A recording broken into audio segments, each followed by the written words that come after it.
Bun venit pe canalul meu de YouTube, Context Internațional. Sunt Ștefan Popescu, analist de politică externă, sunt doctor în istoria relațiilor internaționale contemporane la Sorbona, la Universitatea Paris 1. Am simțit nevoia acestui canal pentru a avea un dialog direct cu urmăritorii mei pe subiectele care fac obiectul interesului meu, cele de politică externă. Vă propun așadar un spațiu în care nu căutăm răspunsuri simple, nici poziții radicale, în care nu veți auzi clișee sau reacții pripite.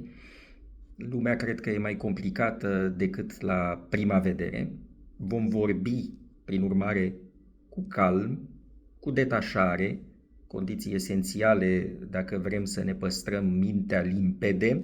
Vom vorbi deci despre marile puteri, despre conflictele care se văd și cele care nu se văd, despre interese, despre decizii, dar mai ales vom încerca să înțelegem locul unde se află România în toată această schimbare a lumii și implicit a Europei.